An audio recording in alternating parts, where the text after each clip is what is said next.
তাকে ডাকো।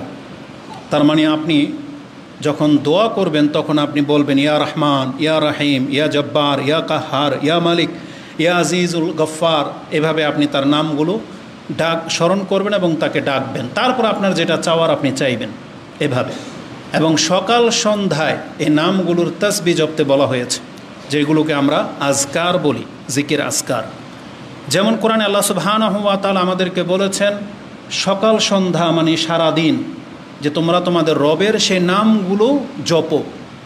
যেমন এই মর্মে একাধিক আয়াত আছে, তার একটি আয়াত আপনি পেয়ে যাবেন সূরা আল ইনসান দাহার ৭৬ নম্বর সূরার ২৫ নম্বর আয়াতে আল্লাহ বলেছেন ওয়াজকুর ইসমা রাব্বিকা বুকরাতাও ওয়া আসীলা, তুমি তোমার রবের নামগুলো স্মরণ করো সকাল এবং সন্ধ্যায়। এখানে বলা হয়নি যে আল্লাহকে স্মরণ করবো, আল্লাহর নাম। তার মানে আমি আপনাকে বোঝাতে চাচ্ছি মানে আল্লাহকে স্মরণ করতে হবে আল্লাহর গুণবাচক নামগুলো দ্বারা। তো এখানে সরাসরি নামের কথা আসছে। এটার একটা ফজিলত আপনারা জানেন, যদিও সেই হাদিসের নামগুলো যেগুলো আসছে সেগুলো হচ্ছে দুর্বল, কিন্তু ওখানে যে কথাটা বলা হয়েছে সেটা হচ্ছে সহিহ, যে ইন্না লিল্লাহি তিসআতান ও তিসঈনা ইসমান মান আহসাহা দাখালাল জান্নাহ। ইমাম বুখারী এটা কোট করেছেন যে আল্লাহ সুবহানাহু ওয়া তাআলার ৯৯টি নাম রয়েছে, এক কম ১০০, যেই ব্যক্তি সেই নামগুলোকে মান আহসাহা আয়ত্ত করতে পারবে, মানে সেগুলো জানবে, বুঝবে এবং সেই নামগুলোর প্রতিনিয়ত নিজের মধ্যে ব্যবহারে নিয়ে আসবে, দাখালাল জান্নাহ, তাহলে এই নামগুলোর বরকতের কারণে সেই ব্যক্তিকে আল্লাহ জান্নাত দিয়ে দিবেন। তার মানে আল্লাহ যেমন বরকতময় তাবারাকা, তার হাত বরকতময়, তেমনি তার নামগুলো হচ্ছে বরকতময়। বরকতময় মানে যেগুলো উচ্চারণ করলেই আপনার মধ্যে বরকত হবে।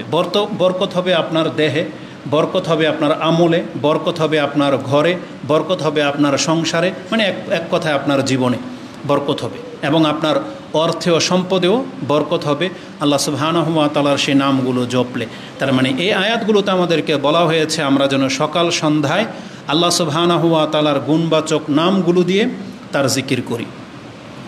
তো এটা অনেক বড় একটা ইবাদত, যেই সম্পর্কে আমরা অনেকেই উদাসীন। যদিও আল্লাহ আমাদেরকে বলেছেন ওয়ালা তাকুম মিনাল গাফিলিন, তুমি তোমার অবস্থানটাকে এমনভাবে তৈরি করো, যেটা আয়াত আপনি সূরা আরাফের একেবারে শেষের দিকে ২০৫ নম্বর আয়াতে পেয়ে যাবেন, যেখানে আল্লাহ বলেছেন ওয়াজকুর রাব্বাকা ফি নাফসিক, তুমি তোমার নফস মানে ভিতরে ভিতরে তোমার অন্তর থেকে আল্লাহকে স্মরণ করো, তাদাররুআন ওয়া খীফা, সেটা হচ্ছে ভয় ভীতির সাথে এবং বিনয়ের সাথে, দুন আল জাহরি মিনাল কওল, সেটা কথা উচ্চ স্বরে হবে না, মানে আল্লাহু আকবার লা ইলাহা ইল্লাল্লাহ এত জোরে হবে না, মানে আপনি জিকির করতেছেন, দূর থেকে একটা মানুষ দেখে মনে হবে আপনি বসে আছেন চুপচাপ কথা বলতেছেন না, কিন্তু আপনার জবান হিলতেছে, শব্দ ছাড়া জবান হিলতে হবে। শুধু আবার ওই যে ওজিফার জিকির চলবে না যে এখান থেকে ধাক্কা দিয়ে এখানে আনবেন, ওইগুলো ইসলামে নাই।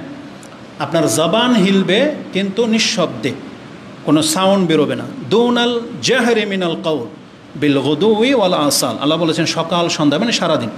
এবং আল্লাহ বলেছেন ওয়ালা তাকুম মিনাল গাফিলিন, আর তুমি গাফিলদের অন্তর্ভুক্ত হইও না। তাহলে কোরআনের এই আয়াতগুলোর সাথে আমাদের ব্যক্তি জীবনের অনেকটা অমিল দেখা যাবে, যে আমরা পুরোই তার উল্টা। হয় আমরা আল্লাহ সুবহানাহু ওয়া তাআলার জিকির আজকার করতেছি না, আর আল্লাহ যে আমাদেরকে বলেছেন তুমি গাফিলদের অন্তর্ভুক্ত হইও না, কিন্তু আমরা মূলত গাফিলদের অন্তর্ভুক্ত হয়ে আছি। তো আমাদেরকে এই অবস্থা থেকে উঠে আসতে হবে। এজন্য আজকে আবার আপনাদেরকে স্মরণ করিয়ে দিব আল্লাহ সুবহানাহু ওয়া তাআলার জিকিরের মর্যাদা সম্পর্কে। যদি আজকে মর্যাদা সম্পর্কে আলোচনা করা হবে না, কারণ এই মর্মে আমাদের একাধিক বক্তব্য রয়েছে, সেগুলো আপনারা দেখে নিতে পারেন। আমরা পর্যায়ক্রমে দোয়াগুলো আজকারগুলো নতুন করে উল্লেখ করার চেষ্টা করব, কারণ আমাদের এই গাফিলতি আমাদেরকে অনেক লসে ফেলে দিচ্ছে, আমাদের ব্যক্তি জীবনে অনেক নেকি থেকে আমরা মাহরুম হচ্ছি, সেটা আজকে উল্লেখ করব। এই বিষয়গুলো বেছে নেওয়ার পেছনে আমি আমার অবস্থানটা আপনাদের কাছে তুলে ধরি। আমরা লক্ষ্য করে দেখেছি বর্তমান আন্তর্জাতিক অবস্থা এবং বাংলাদেশের রাষ্ট্রীয় রাজনীতিকে কেন্দ্র করে বহু মানুষ আছেন, আপনি নিজেকে প্রায় হেয় করে দিচ্ছেন। আপনার মৌলিক যে কাজ, সেই কাজ থেকে আপনি অনেক দূরে, আপনি ওগুলো নিয়ে ব্যতিব্যস্ত, নেটের মধ্যে খবরাখবর ওগুলো দেখে শুধু আপনার হায় আফসোস আর ওই কমেন্ট করা ছাড়া আপনার দ্বারা আর কোনো কিছু হচ্ছে না। বরং আমি আপনাকে বলতে চাচ্ছি, যেই বিষয় নিয়ে আপনি এত ব্যস্ত, আপনি জেনে নেন যেই রাজনীতিকে কেন্দ্র করে এত ব্যস্ত আপনি, আপনাকে যদি জিজ্ঞেস করি বাংলাদেশের কোনো নেতাকে আপনার কোনো ওপিনিয়ন গ্রহণ করবে? আপনি একটা কমেন্ট করলেন, মন্তব্য করতেছেন চায়ের দোকানে বসে বসে, এগুলো নিয়ে ব্যস্ত, ঘরে বসে বসে শুধু কে মিসাইল মারলো, কে কার সাথে চুক্তি করলো, এগুলো দেখতেছেন আর শুনতেছেন, এগুলো নিয়ে সারাদিন পার হয়ে চলে যাচ্ছে। বলেন তো দেখি, এতে আপনার কি উপকার হয়েছে আর জাতির কি উপকার হবে? এক শ্রেণীর মানুষ বলবে তাহলে কি এগুলো আমাদের কাজ না? কারণ আমরা আমাদের কমেন্টগুলো তো দেখি, বিশেষ করে একবারে নাম ধরে বলতে আমাদের কোনো দ্বিধা নাই, কারণ তাদেরকে আমরা চিনি। তারা বিভিন্ন বাতিল ফেরকার দল এবং প্রকাশ্যে তারা জামাত ইসলামের লোক। তাদের কমেন্ট দেখলেই বোঝা যায় এরা শুধু খালি জিহাদ জিহাদ, তার জিহাদ মূলই হচ্ছে বুক। মানে আমরা কিছু করতেছি না, সব তারা করতেছে। তাদের কমেন্ট পড়লে বোঝা যায় যে আমরা ঘরের ভিতরে বসে থাকি আর তারাই সব কিছু করতেছে। কিন্তু আল্লাহ সুবহানাহু ওয়া তাআলা কোরআনে একটা কথা বলেছেন, ওয়ালা ইয়ালামান্নাল্লাহুল্লাযীনা সাদাকু ওয়ালা ইয়ালামান্নাল কাযিবিন। এবং আল্লাহ এটাও বলেছেন, ওয়ালা ইয়ালামান্নাল্লাহু আল মুমিনিন, আল্লাহ মুমিন কারা তাদেরকে চিনিয়ে দেবে, ওয়ালা ইয়ালামান্নাল মুনাফিকিন, এবং কারা মুনাফিক এই জমিন আল্লাহ প্রকাশ করে দেবে। তাহলে সেই সময়টা আসতেছে এবং আমরা দেখতে পাচ্ছি। এজন্য সতর্ক সাবধান হয়ে কথা বলা উচিত, যে কে কতটা বলে আর কতটা করে সেটা আমরাও জানি, আরও জানি। কিন্তু মন্তব্য করার ক্ষেত্রে তারা সব সময় এই সালাফি মানহাজের লোকদের উপরই আঙুল তুলে দিবে, আর তারাই সব কিছু করতেছে, অথচ তারা নিজেরা বাতিল প্ল্যাটফর্মে দাঁড়িয়ে কাজ করতেছে, এটা একটু দেখে না। তো যাই হোক, আমি আমার জন্য পছন্দ করেছি এখনকার থেকে আমি ওই সমস্ত বিষয় নিয়ে আর কথাই বলবো না। কেন? কারণ নবীদেরকে যেভাবে গ্রহণ করা হয়েছিল বা খোলাফায়ে রাশেদিনকে যেভাবে গ্রহণ করা হয়েছিল, আমাদের কাউকে কিয়ামত পর্যন্ত এভাবে গ্রহণ করা হবে না। অতএব এই বিষয় নিয়ে কথা বললে কোনো ফায়দা হবে না।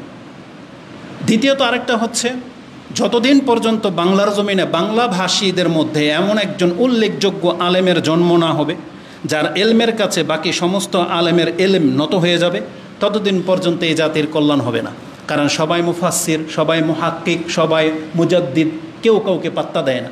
আর অন্য ঘরানার কথা বাদই দিলাম, অন্তত আহলে সুন্নাহ ওয়াল জামাত, আহলে হাদিস বা সালাফি যারা নিজেদেরকে দাবি করে, তাদের মধ্য থেকে এমন একজন ব্যক্তিকে উঠে আসতে হবে যে সবার চেয়ে বেশি জ্ঞানী হবে। এটা হইতে হবে। সৌদি আরবে প্রত্যেক বছর বা প্রায় 10-20 বছরের মধ্যে একজন মাথা চারা দিয়ে ওঠে। অতীত হয়ে গেলেন বিন বাজ রাহেমাহুল্লাহ, অতীত হয়ে গেলেন শেখ সালেহ আল ওসাইমিন, অতীত হয়ে গেলেন নাসিরউদ্দিন আলবানী। মানে এমন বিজ্ঞ ব্যক্তিদের মানে খ্যাতমত প্রকাশ্য, কিন্তু বাংলা ভাষার মধ্যে এরকম উল্লেখযোগ্য কোনো ব্যক্তির জন্ম হয়নি। কেন জানি না, বা কেন তারা নিজেকে ওই পর্যায়ে নিয়ে যেতে পারতেছে না। কারণ এগুলো তো এলমি বিদ্যা বুদ্ধি, তো আল্লাহ তাদেরকেও দিয়েছেন, তাদেরকেও দিয়েছেন। তো তাদের এলমের গুরুত্বটা বা প্রকাশটা ওইভাবে কেন হচ্ছে না জাতির কাছে, যে যার এলমকে সাদরে গ্রহণ করে নেওয়া যাবে? কিন্তু হচ্ছে না। যে কোনো একজন আলেমকে দেখেন, তার 10টা কথার মধ্যে 8টাই হয়তো সামঞ্জস্যপূর্ণ, আর বাকি 2টা সামঞ্জস্যপূর্ণ না। বরং এমন অবস্থা যে ওই 2টা কথার কারণে তার 8টাকে পর্যন্ত গ্রহণ করা যাচ্ছে না, এমন বেহাল অবস্থা হয়ে গেছে। তো এই জন্য ওই সমস্ত বড় বড় বিষয় নিয়ে আর এখন আমাদের কথা বলে কোনো কাজ নাই। এটা তাদের উপরে দায়িত্ব ছেড়ে দেওয়া হলো। আল্লাহ সুবহানাহু ওয়া তাআলার কাছে শুধু আমরা দোয়া করব যে আল্লাহ এমন উল্লেখযোগ্য একজন ব্যক্তি আপনি প্রকাশ ঘটিয়ে দেন, যার কাছে আমরা গিয়ে শিখব বা যার ফতোয়াটাকে এককভাবে গ্রহণ করা হবে। আল্লাহ যেন কবুল করেন, আমিন। আর সেটা হয়তো হবে না ওই ঈসা আলাইহিস সালামের যুগ ছাড়া, কারণ ইমাম মাহদির যেটা বলা হয়, ওই উল্লেখযোগ্য ব্যক্তির যুগ ছাড়া হয়তো মুসলিমরা আর এক হবে না, ওই বিক্ষিপ্ত হতেই থাকবে। তবে আমরা আল্লাহ সুবহানাহু ওয়া তাআলার কাছে দোয়া করতে পারি। তো এই সব বিষয়ের কারণে, ওই সমস্ত বিষয় আমরা বেশি চর্চা করার কারণে আমরা দেখতে পাচ্ছি আমাদের ব্যক্তি জীবনে প্রতিদিনের যে ওজিফা রয়েছে, যে রুটিন রয়েছে, বা যেটা বেশি কল্যাণকর হতো, তা থেকে আমরা অনেক দূরে। এজন্য ভাবলাম অন্ততপক্ষে আমি আমল নিয়ে কথা বলি, বাকিরা রাজনীতি নিয়ে কথা বলতেছে, কেউ তো অমুক বিষয় নিয়ে কথা বলতেছে, কেউ আকীদা নিয়ে বলতেছে। তাহলে আমরা আজকের পর থেকে আমি অন্তত ওই আমলি বিষয়গুলো নিয়ে কথা বলার চেষ্টা করব ইনশাআল্লাহ। আল্লাহ যেন আমাদেরকে ক্ষমা করেন, আমিন। তো আজকের মূল বিষয় হবে আল্লাহ সুবহানাহু ওয়া তাআলার জিকিরগুলোর মধ্য থেকে একটা বাক্য নিয়ে, এবং এটা আপনাদের পরিচিত একটা বাক্য, এবং চেষ্টা করবে ইনশাআল্লাহ প্রত্যেকটা বাক্যের হক আদায় করে বক্তব্য দেওয়ার। মানে এগুলো সম্পর্কে চুলচেরা কি থাকতে পারে যেটা আপনার জন্য কল্যাণকর, ওটা আমি চেষ্টা করবো ইনশাআল্লাহ। দেখি তুলে ধরতে পারি কিনা, যতটুকু আল্লাহ আমাদের সহায় হন, আমিন। আজকের বিষয় হচ্ছে আল্লাহ সুবহানাহু ওয়া তাআলার জিকিরগুলোর মধ্যে থেকে একটা জিকির, সেটা হচ্ছে লা ইলাহা ইল্লাল্লাহু ওয়াহদাহু লা শারীকা লাহু লাহুল মুলকু ওয়া লাহুল হামদু ওয়া হুয়া আলা কুল্লি শাইইন কাদির। এখানে 4টা বাক্য আছে, আর প্রত্যেকটা বাক্যের অর্থ আপনাদের জানা আছে। আজকে শুধু বলবো সেটা কোথায় আপনি প্রয়োগ করবেন এবং এর মর্যাদা কি হতে পারে। এই বাক্যের যেই ভাগগুলো আছে তাতে 4টা শব্দ আছে, এবং এগুলো আমরা পাচ্ছি 1 বার, 10 বার এবং 100 বার, এবং তার থেকে অধিক বলার প্রমাণ আছে। তবে আমরা আজকে কথা বলবো 1 বার, 10 বার, 100 বার নিয়ে। অন্তত 1 বার যদি কেউ বলে সেটার মর্যাদা আপনার কাছে উল্লেখ করা হবে। এই বাক্যে যে 4টা বাক্য আছে তার প্রথমটা হলো লা ইলাহা ইল্লাল্লাহ। এটা তো আশা করি এখানে যারা আছেন বা খুতবা যারা শোনেন তাদের সবারই জানা। লা ইলাহা ইল্লাল্লাহ তার মানে সরল অর্থ যদি করা হয়, আল্লাহ ছাড়া সত্য কোনো মাবুদ নাই, আল্লাহ ছাড়া সত্য কোনো ইলাহা নাই, বা সত্য কোনো ইলাহা নাই আল্লাহ ব্যতীত, যেভাবে আপনি বলেন না কেন। তার মানে দাঁড়ায় যে এই পৃথিবীতে আল্লাহ ছাড়া আর কেউ ইবাদত পাওয়ার হক রাখে না, যোগ্য নাই। যাদের ইবাদত করা হচ্ছে এগুলো সব হচ্ছে বাতিল। কোরআন আল্লাহ সুবহানাহু ওয়া তাআলা উল্লেখ করে দিয়েছেন যে ওয়া আন্না মা ইয়াদউনা মিন দুনিহিল বাতিল যালিকা বিআন্নাল্লাহা হুয়াল হক ওয়া আন্না মা ইয়াদউনা মিন দুনিহিল বাতিল, যেটা আপনি সূরা লোকমানে পেয়ে যাবেন, শেষের দিকে রয়েছে যে কেননা আল্লাহই হলেন একমাত্র হক, আর আল্লাহ ছাড়া যাদের কাছে আবদার করা হয়, যাদের কাছে আশা আকাঙ্ক্ষা নিয়ে তাদেরকে ডাকা হয়, যাদের কাছে ধন্য ধরা হয়, এগুলো সব হচ্ছে কি বাতিল। সেটা মুসলিম ধর্মেরই হোক বা অন্য কোনো ধর্মেরই হোক, আল্লাহ ছাড়া যার কাছে প্রত্যাশা রাখা হয়, চাওয়া হয়, তাহলে সেটা হচ্ছে বাতিল। বাতিল মাবুদের কাছে চাচ্ছে, সেটা মন্দির হোক আর মাজার হোক, সেটা পুতুল হোক বা পীর হোক, যার কাছে চাওয়া হবে আল্লাহ ছাড়া সেটা কি, ওটা হচ্ছে বাতিল মাবুদ। আর আল্লাহ হচ্ছেন একমাত্র হক মাবুদ। যারা আল্লাহর কাছে চায় তারা হক কাজ করলো, এটাই তার অধিকার।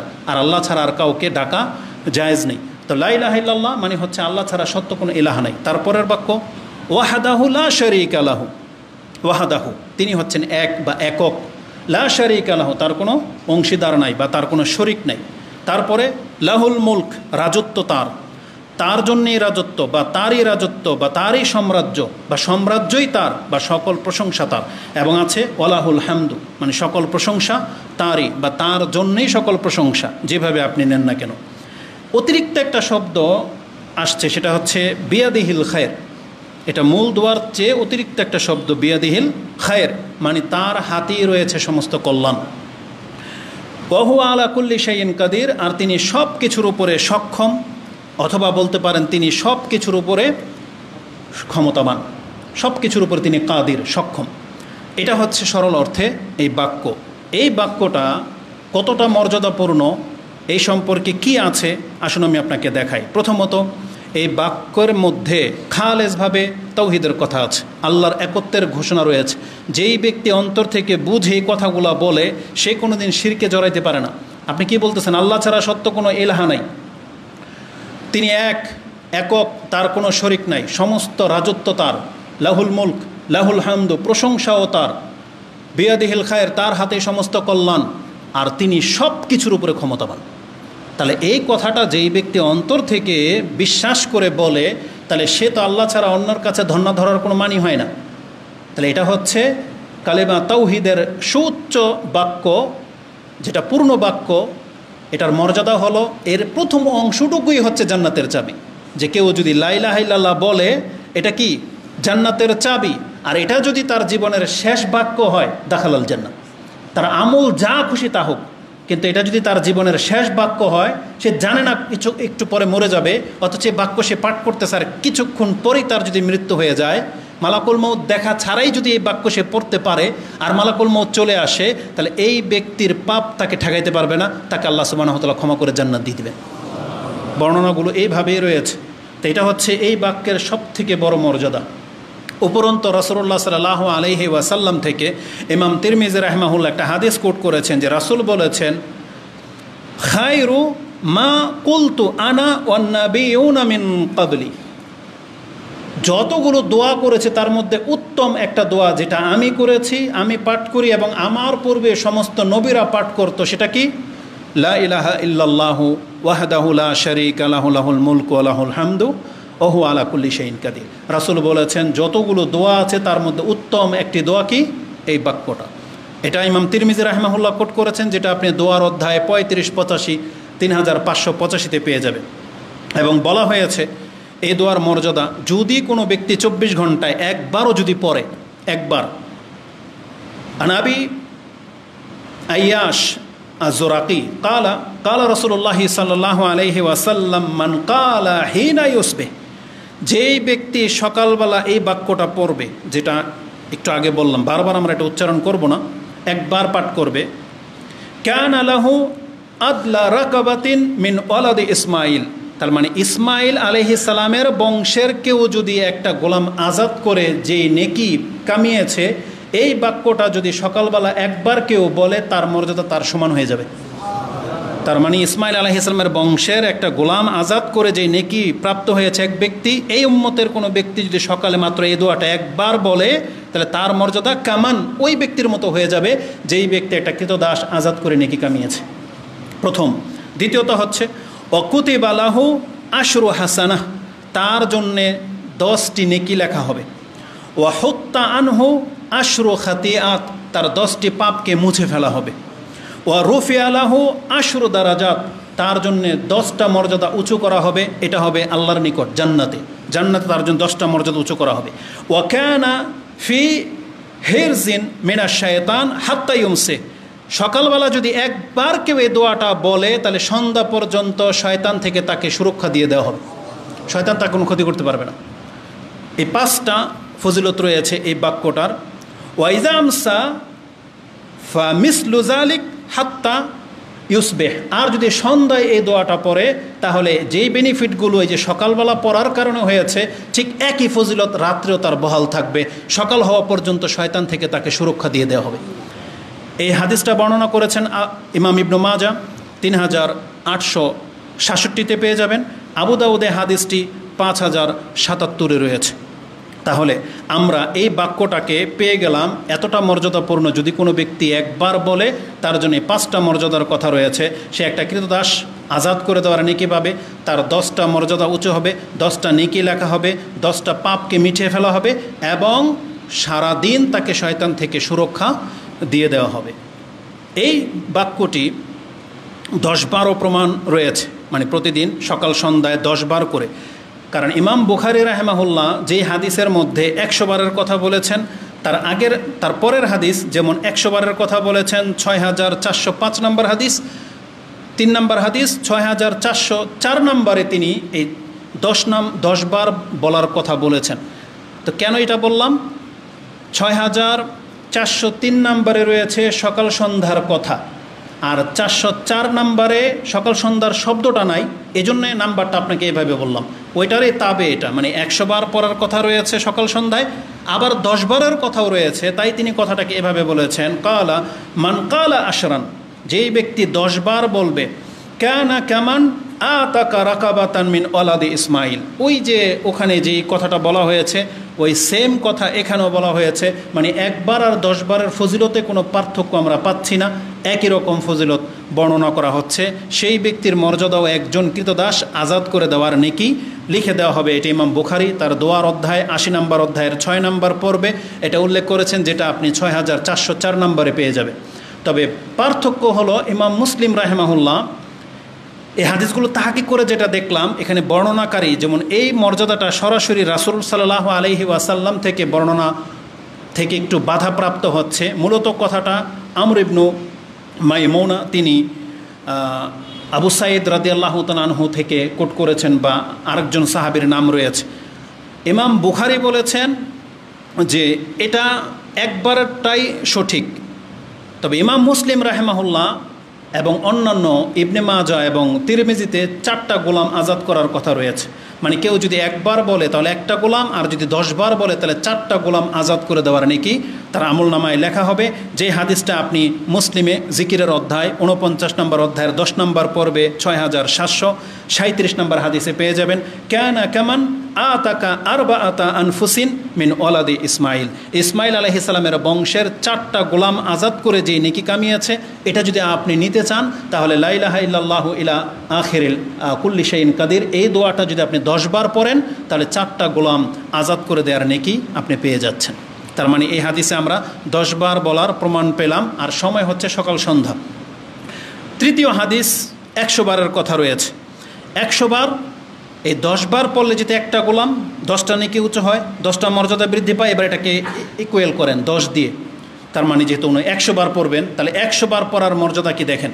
রাসূলুল্লাহ সাল্লাল্লাহু আলাইহি ওয়াসাল্লাম থেকে আবু হুরায়রা বর্ণনা করেছেন যে আন্না রাসূলুল্লাহ সাল্লাল্লাহু আলাইহি ওয়াসাল্লাম ক্বালা মান ক্বালা লা ইলাহা ইল্লাল্লাহ, এই দোয়াটা যে ব্যক্তি পড়বে ফি ইয়াউমিন মিয়াতা মাররা, সারা দিনে 100 বার, ফি ইয়াউমিন মিয়াতা মাররা, কানাত লাহু আদলা আশরি রাকাবাতিন কুতিবাত লাহু মিয়াতু হাসানাতিন ওয়া মুহিয়াত আনহু মিয়াতু সাইয়াতিন ওয়া কানাত লাহু হিরজান মিনাশ শাইতান ইয়াউমাহু যালিকা হাত্তা ইউমসি ওয়া লাম ইয়াতি আহাদুন আফদালা মিম্মা জাআ বিহি ইল্লা আহাদুন আমিলা আকসারা মিন যালিক।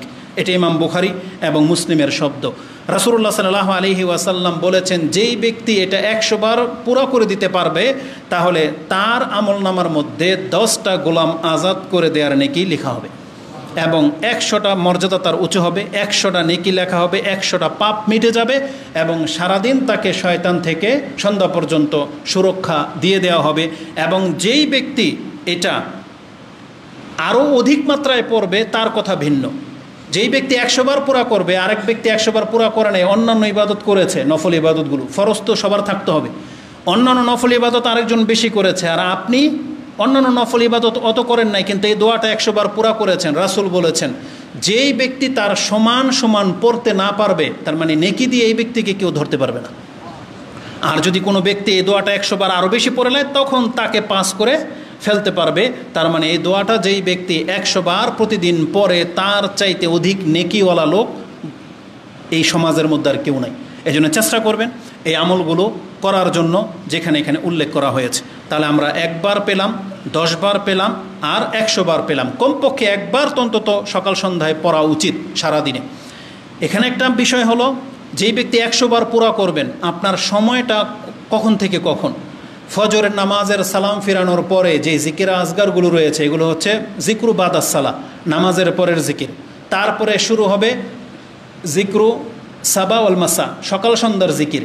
ওই সকাল সন্ধ্যার জিকিরের সময় থেকে নিয়ে শুরু করে আপনার হাতে সময় আসরের সালাত পর্যন্ত। এই আসরের সালাত পর্যন্ত দিন বলে গণ্য হয়। আবার আসরের সালাতের পর থেকে রাত শুরু হয়ে যায়, যেহেতু ফজর টু আসর 2 শিফটে ফেরেশতা কি হয়, পরিবর্তন হয়। তাহলে সকাল আর সন্ধ্যার জিকির বলে যেই হাদিসগুলো আছে, কোরআনের আয়াত আছে, তার মানে হচ্ছে বাদ আল ফাজার আর কাবলাল মাগরিব, মাগরিবের পূর্বেই আপনাকে এটা কমপ্লিট করে ফেলতে হবে। এটা হচ্ছে সকাল সন্ধ্যার জিকির। তাহলে যেই ব্যক্তি 100 বার আসরের আগ পর্যন্ত পড়ে ফেলতে পারবেন, এটা হচ্ছে আপনার সময়। আর সন্ধ্যার দোয়াগুলো আসরের পর থেকে নিয়ে রাতের যে কোনো অংশ পর্যন্ত আপনি 100 বার পুরা করতে পারলেই আপনি এই নেকি পেয়ে যাবেন। তাহলে আমরা এটা 3 ভাবে পাচ্ছি। সময় পেলাম সকাল সন্ধ্যা এবং সারাদিন। এবার আসুন আরও কিছু ওয়াক্ত বলি, কোন সময় আপনি এটা পড়বেন। এবং এই যে কথাগুলো বলতেছি হয়তো আপনাদের জানাশোনা, কিন্তু আপনি কি বুঝতে পারেন যে প্রতিদিন আমরা কত নেকি থেকে মাহরুম? আপনি যদি জিকিরের অধ্যায়ে পড়েন না, যে মুহাম্মদুর রাসূলুল্লাহ সাল্লাল্লাহু আলাইহি ওয়াসাল্লাম যখন বিছানায় যেতেন, তার জবান কি উচ্চারণ হইতো, রাতে যখন ঘুম ভাঙতো তখন তার আমল কি ছিল, সালাত, তারপর আবার ঘুমাইতে যাওয়া, আবার ওঠা। রাসূলুল্লাহ সাল্লাল্লাহু আলাইহি সাল্লামের ব্যক্তি জীবনে এই 24 ঘন্টা তার জবানের যেই জিকির আমল রয়েছে, আপনি বলেন তো দেখি আমরা কয়জন ব্যক্তি আছি তার 10 ভাগের 1 ভাগ পালন করি? তার মানে এই ইবাদতগুলো কাদের জন্য? মরেতে যাব আমরা সবাই, আমাদের জীবন থেকে 30, 40, 50 বছর ঝরে যাচ্ছে, কিন্তু এখন পর্যন্ত অধিকাংশ মানুষ সকাল সন্ধ্যার 10টা জিকির আপনি পুরা করেন না। নামাজের পরে 10টা জিকির আছে যেটা আপনি পুরা করেন না। সারা দিন কত জিকির আজকার আছে, সেগুলো আপনাকে আমাকে একেবারে মানে ইবাদতহীন করে দিয়েছে। আপনি জানেন জুয়াইরিয়া রাদিয়াল্লাহু তাআলা আনহার ঘটনা, আমি বিস্ময় বোধ করে যখন এই ধরনের কিছু দেখি। তিনি একটা ইহুদি মহিলা ছিলেন, আল্লাহ তাকে কতটা সম্মানিত করেছে। এক যুদ্ধের পর রাসূলুল্লাহ সাল্লাল্লাহু আলাইহি সাল্লাম তাকে বিয়ে করলেন, তিনি এখন উম্মাহাতুল মুমিনিন জুয়াইরিয়া। সুবহানাল্লাহ। ফজরের নামাজের পরে রাসূলুল্লাহ সাল্লাল্লাহু আলাইহি সাল্লাম দেখলেন তিনি জিকির করতেছেন, বসে আছেন। রাসূলুল্লাহ সাল্লাল্লাহু আলাইহি সাল্লাম মানে সূর্য ওঠার পরে এখান থেকে চলে গেলেন। ওই দোহার ওয়াক্তে মানে 8টা 9টা বাজে রাসূলুল্লাহ ফিরে আসছেন, তখনও দেখেছেন যে জুয়াইরিয়া রাদিয়াল্লাহু তাআলা আনহাকে যে অবস্থায় তিনি বসে থাকতে দেখেছেন, এসে দেখেন ওই অবস্থায় আছে। বলছে তুমি এখন পর্যন্ত এই অবস্থায় আছে? বলছে জি ইয়া রাসূলুল্লাহ। আমাদের সময়গুলো কিভাবে কাটে? অধিকাংশই হচ্ছে খাবার দাবার, বাচ্চা গোছানো, ঘর, ঘুম, এগুলো নিয়ে আমাদের ব্যস্ততা। কিন্তু আল্লাহ সুবহানাহু ওয়া তাআলা তাদেরকে সৃষ্টি করেছিলেন আল্লাহর ইবাদতে বন্দিগিতে লেগে থাকার জন্য। একটা চিন্তা করা যায়, একজন মহিলা ফজরের পর থেকে নিয়ে 8টা-9টা বেজে গেছে, এখনও তিনি জায়নামাজের মধ্যেই বসা, আর আমরা 10 মিনিট বসি না। 10 মিনিট আমাদের জবান দিয়ে আল্লাহ সুবহানাহু ওয়া তাআলার নাম উচ্চারণ হয় না। আর আপনি দুনিয়ার সমস্ত ব্যস্ততা নিয়ে একবারে জয় করে ফেলতেছেন, অথচ আপনার আমল নামার মধ্যে নেকি শূন্য। এটা হওয়ার না। আল্লাহ আমাকে এবং আপনাদেরকে তৌফিক দান করুন, আমিন। রাসূলুল্লাহ সাল্লাল্লাহু আলাইহি ওয়াসাল্লাম এই দোয়াটাকে কোথায় কোথায় ব্যবহার করতেন, আপনারাও করেন, কিন্তু আজকে স্মরণ করিয়ে দিই। এই দোয়াটা ব্যবহার করার উত্তম জায়গা যেমন বললাম সকাল সন্ধ্যায়, এবং উত্তম আরেকটা জায়গা হচ্ছে এই 5 ওয়াক্ত সালাত। 5 ওয়াক্ত সালাত তো আপনারা আসেনি, পড়েনি, তার মানে এই দোয়াটা এটার সাথে অ্যাড করে নেন। আজকের পর থেকে আর কোনো দিন বাদ দিবেন না। কতক্ষণ সময় লাগবে এই দোয়াটা একবার বলতে? খুব সামান্য সময়। নামাজের পরে আমরা বহু হাদিসগুলোকে ঘেটে যেটা দেখলাম, নামাজের পরে এই দোয়াটাকে 3বার ব্যবহার করা হয়। আপনারা হয়তো পড়েন কিন্তু লক্ষ্য করেন নাই যে আপনি কয়বার বলতেছেন। নামাজের সালাম ফিরানোর পরে এই দোয়াটা রাসূলুল্লাহ সাল্লাল্লাহু আলাইহি সাল্লাম 3বার উচ্চারণ করতেন। কোথায় কোথায় আসুন দেখাই। মুআবিয়াতা তিনি বলেন, আন্না নবী সাল্লাল্লাহু আলাইহি ওয়াসাল্লাম কানা ইয়াকুলু ফি দুবুরি কুল্লি সালাতিন মাকতুবাতিন।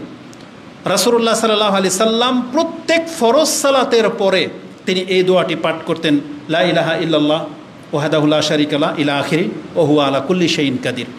এটা বলার পরে তিনি প্লাস করতেন, আল্লাহুম্মা লা মানিয়া লিমা আতাইত ওয়া লা মুতিয়া লিমা মানা ওয়া লা ইয়ানফাউ যাল জাদ্দি মিনকাল জাদ্দু। তার মানে এটা আংশিক দোয়া, এটা পূর্ণতা পাবে কোনটার সাথে? ওই যে লা ইলাহা ইল্লাল্লাহর সাথে। ওটা বলে তারপরে প্লাস হবে এটা, আল্লাহুম্মা লা মানিয়া লিমা আতাইত ওয়ালা মুতিয়া লিমা মানাত ওয়ালা ইয়ানফাউ যাল জাদ্দি মিনকাল জাদ্দু। সমন্বয় কীভাবে করবেন?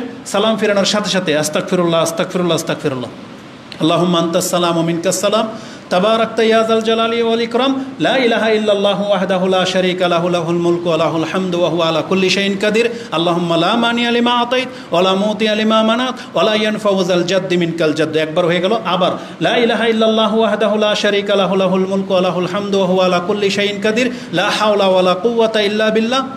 ওই দোয়াটা একটু পরেই এখন আসবে। তার মানে একবার পেয়ে গেলাম আমরা যে এখানে ওই যে আল্লাহুম্মা লা মানিয়া লিমা আতাইত, এটার আগে এই লা ইলাহা ইল্লাল্লাহ এই কালেমাটা একবার পাঠ করতে হয়। এটা রাসূলুল্লাহ সাল্লাল্লাহু আলাইহি সাল্লাম করতেন। এটা আপনি পেয়ে যাবেন ইমাম বুখারী রাহিমাহুল্লাহ তার 3 জায়গায় উল্লেখ করেছেন, তার মধ্যে 844 এবং 6675 এবং রয়েছে 6330 নম্বরে। এটা যে নামাজের সালাম ফিরানোর পরে পড়তেন তার দলিল হলো ফি দুবুরি কুল্লি সালাতিন ইজা সাল্লামা, যখন তিনি সালাম ফিরিয়ে ফেলতেন তখন তিনি এটা বলতেন। আমি এই বাক্যগুলো কেন অতিরিক্ত নোট করেছি? কারণ দুবুর বলতে সালাতের শেষ দিকে বোঝায়। এখন এটা কি সালাতের ভিতরে না বাইরে? এই জন্য এটা যে বাহিরে তার প্রমাণ করার জন্য হাদিসগুলো আবার নতুন করে আপনার কাছে কোট করতেছি। ফি দুবুরি কুল্লি সালাতিন ইজা সাল্লামা, যখন সালাম ফিরিয়ে ফেলতেন তখন বলতেন। এটা ইমাম বুখারী কোট করেছেন 6330। মুসলিমে রয়েছে কানা ইজা ফারাগা মিনাস সালাহ ওয়াসাল্লামা, যখন তিনি নামাজ থেকে ফারেগ হয়ে যেতেন তারপরে সালাম যখন ফিরাতেন কাল তখন এই দোয়াটা পড়তেন। এটা ইমাম মুসলিম কোট করেছেন 1225 নম্বরে পেয়ে যাবেন। মুসলিমে আরেকটা শব্দ রয়েছে ইয়াকুলু ইজা কাদাস সালাহ, যখন নামাজ পূর্ণ হয়ে গেল তখন তিনি এটা বলতেন। তিরমিজিতে রয়েছে কানা ইয়াকুলু বাদাত তাসলিম, এটা রাসূল সাল্লাল্লাহু আলাইহি ওয়াসাল্লাম সালাম ফিরানোর পরে তিনি পড়তেন। তাহলে এতগুলো হাদিস আপনার কাছে কোট করে দেওয়া হলো যাতে করে আপনি বুঝতে পারেন যে রাসূলুল্লাহ সাল্লাল্লাহু আলাইহি ওয়াসাল্লাম তিনি নামাজের সালাম ফিরানোর পরে যেটা বললাম 3বার ইস্তেগফার, আল্লাহুম্মা আনতাস সালাম এটা বলার পরে তারপরে লা ইলাহা ইল্লাল্লাহ দিয়ে শুরু হবে। এটা হচ্ছে একবার। দ্বিতীয়বার কখন আপনি পাঠ করবেন? ওটা শেষ হওয়ার পরপরই তারপর আপনি বলবেন এ লা ইলাহা ইল্লাল্লাহ, এটা বলার পরে প্লাস কি হবে? লা হাওলা ওয়ালা কুওয়াতা ইল্লা বিল্লাহ, লা ইলাহা ইল্লাল্লাহু ওয়ালা না'বুদু ইল্লা ইয়্যাহু, লাহুন নি'মাতু ওয়া লাহুল ফাদলু ওয়া লাহুস সানাউল হাসানাত, লা ইলাহা ইল্লাল্লাহু মুখলিসিনা লাহুদ-দীন ওয়ালাউ কারিহাল কাফিরুন। এই দোয়াটা আপনি পাবেন কোথায়? মুসলিমে রয়েছে, আবু দাউদে রয়েছে, ইবনে মাজাতে রয়েছে। আমি মুসলিম থেকে কোট করতেছি, আপনারা বাসায় গিয়ে ওই বাংলা হাদিসের অ্যাপসের মধ্যে পেয়ে যাবেন। 1230 নম্বর হাদিস। এটা হচ্ছে 5 নম্বর মসজিদের অধ্যায় 26 নম্বর পর্বে ইস্তেহবাব আজিক বাদা আসসালাতি ওয়া বায়ানি আসিফাতিহি, মানে এটা এই পর্বে যে নামাজের সালাম ফিরানোর পরে কি বলতে হয় সেই পর্বেগুলো আপনি পেয়ে যাবেন 1230 নম্বরে হাদিসটা রয়েছে। তার মানে আমরা দুইবার পেয়ে গেলাম যে লা ইলাহা ইল্লাল্লাহু ওয়াহদাহু লা শারীকা লাহু, এটা নামাজের পরে দুই জায়গায় ব্যবহার হয়। তৃতীয়বার কখন পুরা হয় আর এর ফজিলতটা কি সেটা শোনেন। তৃতীয়বার পুরা হয় যখন আপনি 33 বার সুবহানাল্লাহ, আলহামদুলিল্লাহ, আল্লাহু আকবার, 3 99 হয়। আর 100 বার পুরা করার জন্য এই দোয়াটা লাগবে। সেটা কি?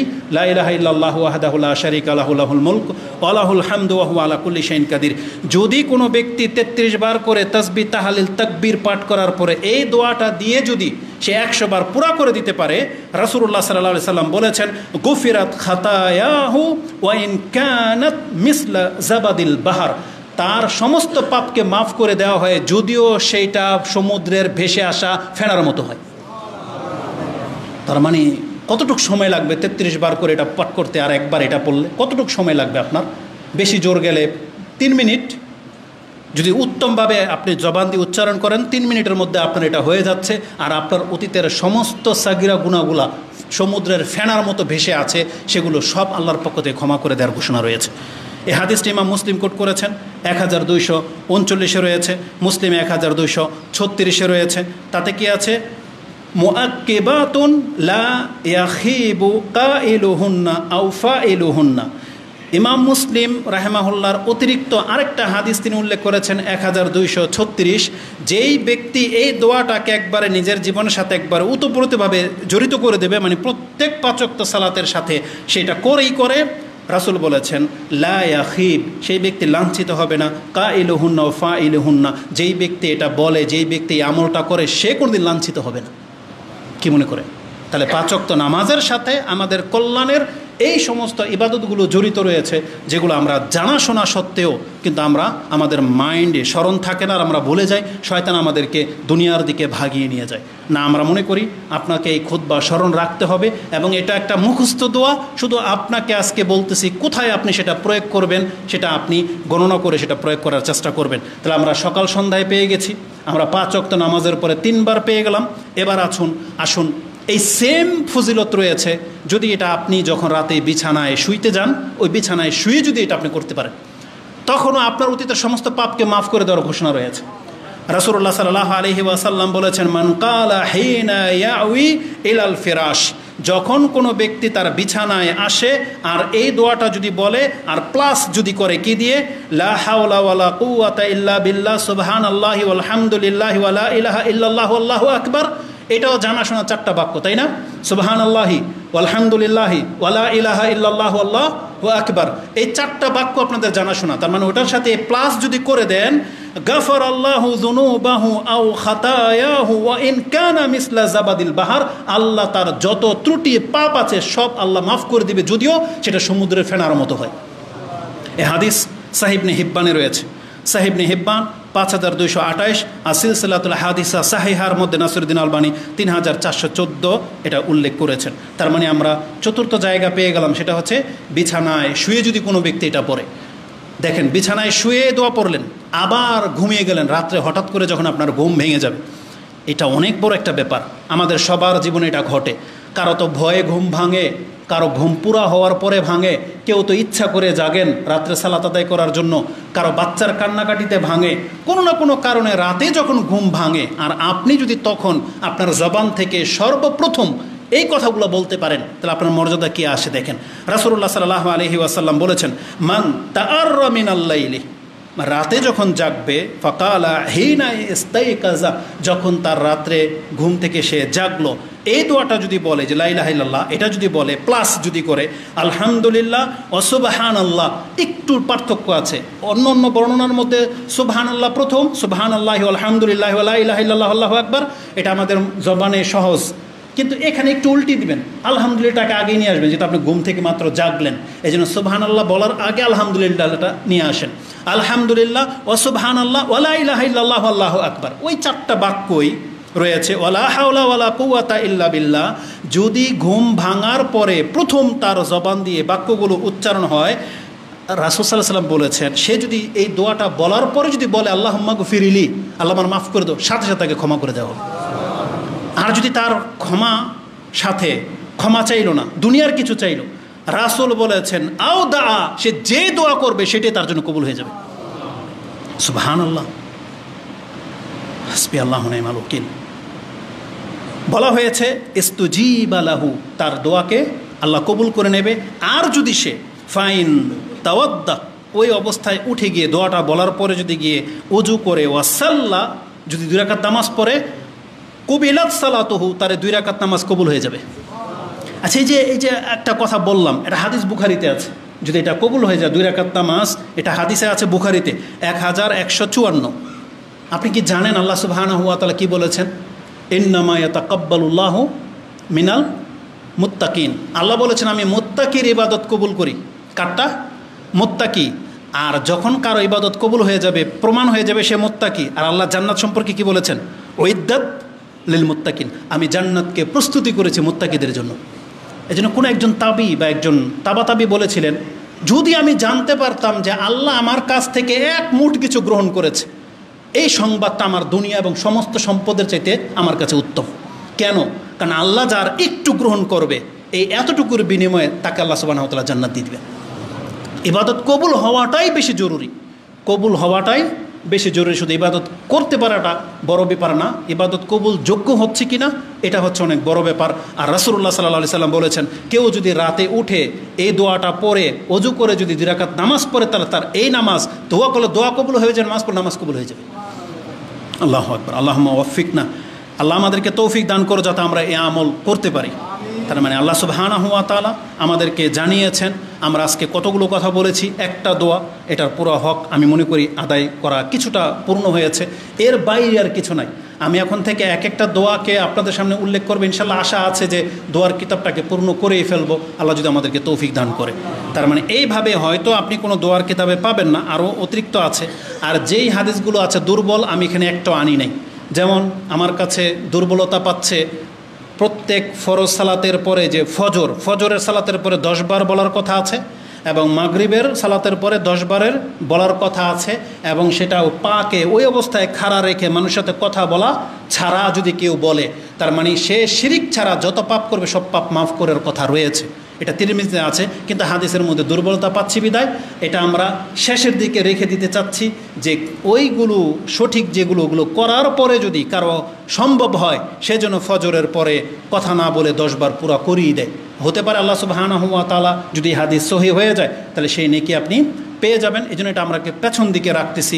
এবং এই দোয়াটা সফরের মধ্যে বলার কথা রয়েছে, আরাফাতে বলার কথা রয়েছে, সাই করে যে সাফা মারোয়ায় বলার কথা রয়েছে। যেহেতু এটা আমাদের সবার সাথে রিলেটেড না, ওখানে যারা যাবে তাদের জন্য এটাও বলে দিলাম, তো সময় লম্বা হয়ে যাবে বিদায় আজকে এখানেই আমি আমার খুতবাকে সমাপ্ত করতেছি। যে আজকের আলোচনার বিষয় ছিল আল্লাহ সুবহানাহু ওয়া তাআলাকে স্মরণ করা।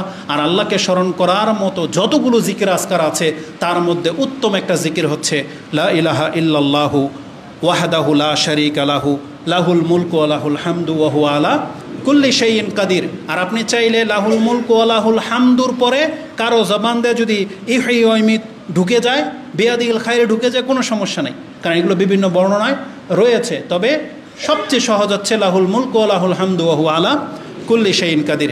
এর সাথে প্লাস করবেন নামাজের পরে যে দোয়াগুলো লা হাওলা ওয়ালা কুওয়াতা ইল্লা বিল্লাহ বা আল্লাহুম্মা লা মানিয়া লিমা আতাইত, তারপর 33 বার বলার পর এটা পুরো করবেন। বিছানায় সুবহানাল্লাহি ওয়া আলহামদুলিল্লাহি ওয়া লা ইলাহা ইল্লাল্লাহু আল্লাহু আকবার এটা যুক্ত করবেন। আশা করি আজকের বক্তব্যের এটা এই আগামী এক সপ্তাহ খুতবায় আসার আগ পর্যন্ত আমরা আপনাদের কাছ থেকে এটা মুখস্থ শুনতে চাই। এখন থেকে প্রত্যেকটা বিষয় নিজেকে আপডেট করেন, এবং আমি চেষ্টা করব আপনাদেরকে ইনশাআল্লাহ আপনাদের নামাজ সুন্দর হবে। রুকু সাজদার তাসবিহগুলো এক এক করে ফাইন্ড আউট করব এবং আপনাদের কাছে তুলে ধরার চেষ্টা করব, যদি আল্লাহ আমাদেরকে তৌফিক দান করে। আকুলু কাউলি হাযা আস্তাগফিরুল্লাহ লি ওয়া লাকুম ওয়া লিসাইরিল মুসলিমিন ফাস্তাগফিরু ইন্নাহু হুয়াল গফুরুর রহিম।